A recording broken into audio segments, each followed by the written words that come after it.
everyone, so this week we're going to be talking about food waste, and this is our first tutorial about food waste. So one of the great things that you can do with the scraps that you might have in your house, or even like bones from whatever you may have eaten that week, you can take them and put them in a baggie or a jar and throw them in your freezer.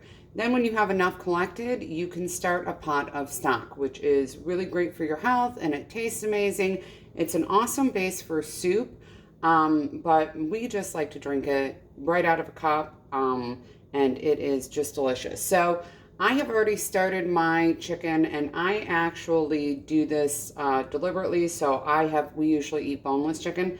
So I just went ahead and threw 2 organic whole chickens in this pot, and I happen to find pig's feet. So those are in here too. But if you can't find pig feet, which is hard, go ahead and look for chicken feet, which you can find sometimes at a butcher shop or a specialty meat shop, or you can use pig neck, or even some like small, like baby back rib type bones are great. Even if you have them just left over from dinner, just go ahead and rinse them off and throw them in because you don't want the barbecue sauce in there. What they do is the collagen breaks down and they actually help thicken up the broth and make it a little bit more hearty. So when this batch is done tomorrow, it'll be thick, like a gelatinous, and that's how you know you've got a lot of great collagen in there. I also personally supplement with collagen because it's amazing. It's great for your nails and your hair, but it's also really awesome for your joints. So it's a great thing to do to help keep your joints really healthy and to prevent arthritis. My grandma has really bad arthritis, so I'm always looking for ways to prevent that. So I have this going. If you look, you can see it's at a nice simmer. You see some steam coming off of it, and it's not bubbling like a heavy boil, but you can see a little movement in the water, and that's what you're looking for when you have a simmer. Now, a lot of times people like to skim this. I am actually a person who does like to skim this. This is my cup. I use, to get bone broth, you need to put some apple cider vinegar in there so that it will help the cartilage and bone to break down. I like to use the Bragg's apple cider vinegar. There's a link to it on my blog page under products I love. There's actually a link to all of this stuff, but you can also just get Bragg's apple cider vinegar at your local grocery store because they basically have it everywhere. This is the good stuff. It has the mother in it. That's why it's so cloudy. You just shake it up before you use it. It's also great to drink because it's a really good probiotic. So when they say to skim broth, I always wondered what the heck they were talking about. But all you want to do is just get this foamy stuff off the top here. So you're not really trying to get the fat off. The way that I get the fat off is I let it sit overnight in my refrigerator once I have it all cooled. And then the fat becomes a solid on the top, and I just use a spoon to take it off. If you use pork in your broth, it's really important to get that fat off. It's more important because pork tends to have a little bit more harsh, like an organic chicken really wasn't given any kind of I don't know, treatment, stuff like that, chemical exposure, things like that, where pork is always a little more dicey. So a lot of people I know who don't eat pork, you actually, by the way, can't taste the pork when you drink the broth, but a lot of people I know who don't eat pork for different health reasons, they just use chicken feet. And again, using the bones that have a lot of the cartilage attached is a good idea. If you use already cooked bones, make sure that you keep all of the like the little nubs and pieces. So if you look over here, I have actually already rinsed off all of my veggies and broken them down into the colander that I'm going to use later to strain my meat off. So when I'm done with this, because I haven't already cooked this meat for a previous meal, I will actually use it for meals this week. So these are just some leftover herbs I happen to have. I usually like to buy a few too. I like sage, rosemary. There's a little oregano here because I happen to have it. I like some garlic in there, and there's some thyme. And then there's some These are just broccoli stems that I had left and I had put them in my freezer. You can also use these kinds of things for vegetable broth if you like, but there's no reason to throw them out. So food waste is a huge, huge environmental problem. This is a cauliflower stem. Cauliflower leaves and stems are also edible.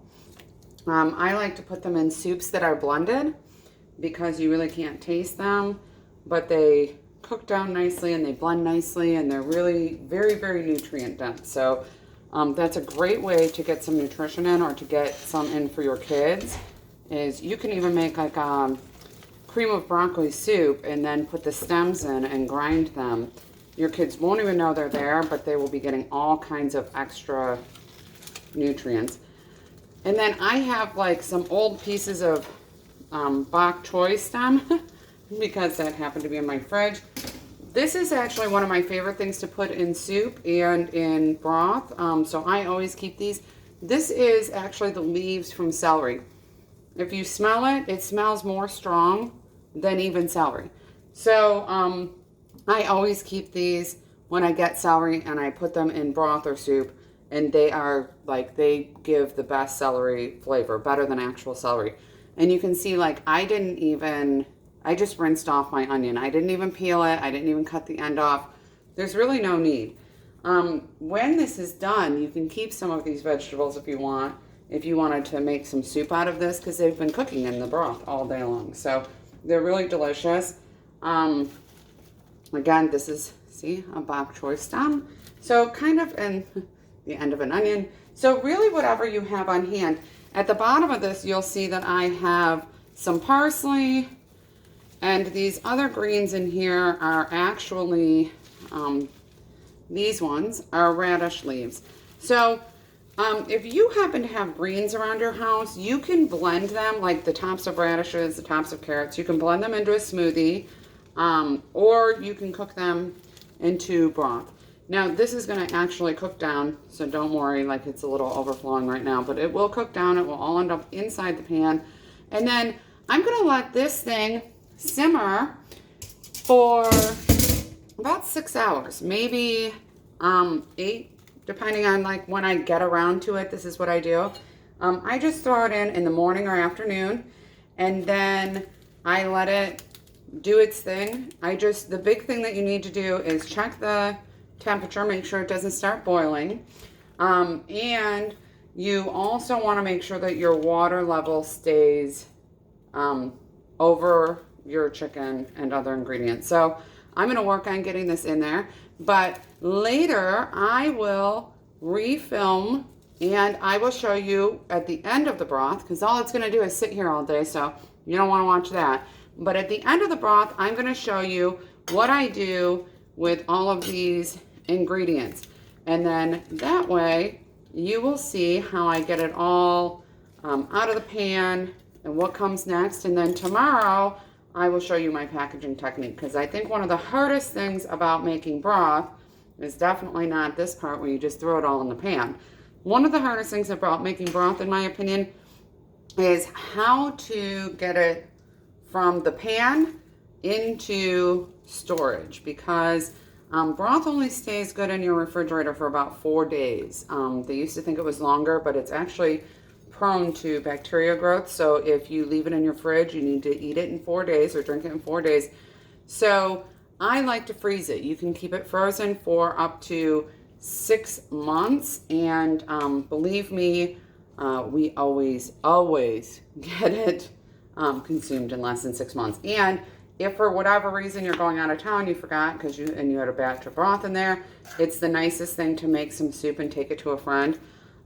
It's also a really nice thing to just take people broth. I mean, people love this stuff. It's like, my husband and I always jokingly say it is like sunshine in a cup, so it makes you feel great. So anyways, that is my broth, and I'm going to let this just sit all day, and I will be back with you later with instructions about what to do next. So I hope you have an awesome day, and let me know if you have any questions about any of this. I'll talk to you later. Bye.